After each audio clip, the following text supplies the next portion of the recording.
So this Thursday, Jurassic World Dominion is going to debut in theaters. And some of you who are going to see it might be wondering, should I watch the 2 previous Jurassic World movies in order to prepare? So in order to help with that, I'm going to go ahead and watch Jurassic World. I'm going to review it for you here so you can help make the sound decision as whether or not to spend your hard-earned time and money on this movie before going and seeing Jurassic World Dominion. Or if you want to just hear an opinion on Jurassic World, well, you've come to the right place as well. I'm going to first give you my overall recommendation on the movie and whether you should watch it. I'll give you what the movie's about, what I didn't like about it, what I enjoyed about it, and then I'll give you an overall score at the very end. And then I'll send you on your merry way to whatever streaming service that you want to go ahead and watch this movie or not watch this movie. So let's jump right in. Overall, I would recommend watching Jurassic World. And if that's all you needed, by all means, go to your streaming services, go buy the movie, whatever you gotta do, enjoy it and have a great time. But before you go, I would appreciate it if you found the video valuable, if you'd consider clicking the like button so people just like you are able to find it. But if you want to hear my full thoughts on the movie, feel free to stick around to the very end of the video.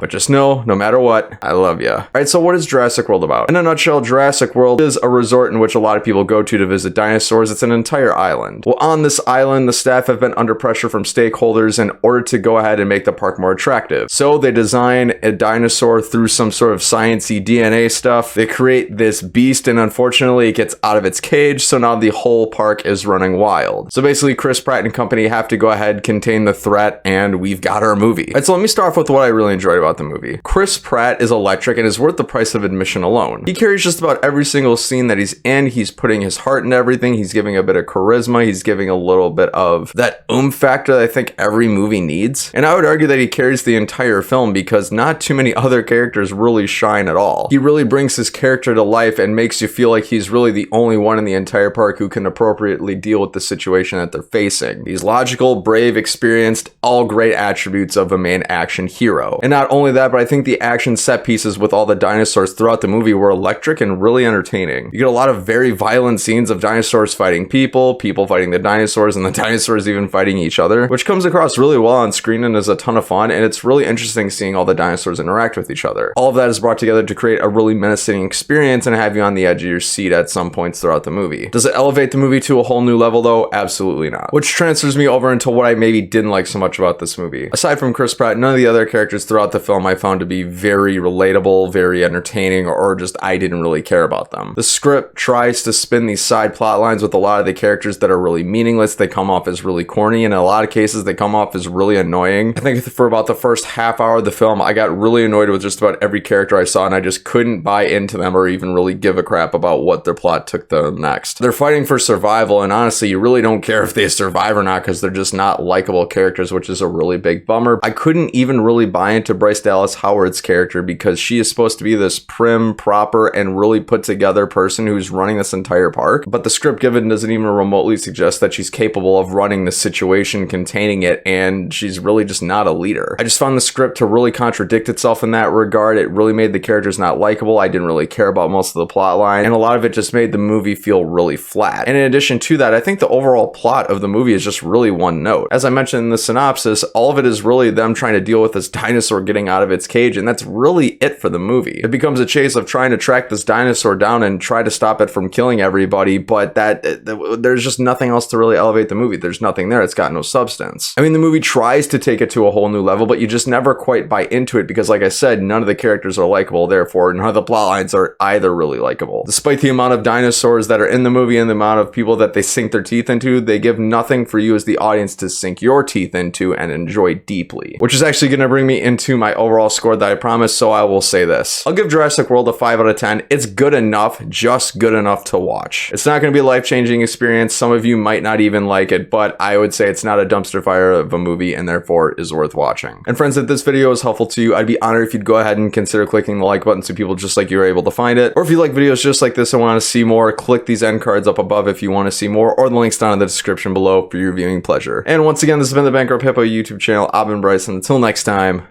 have a great day.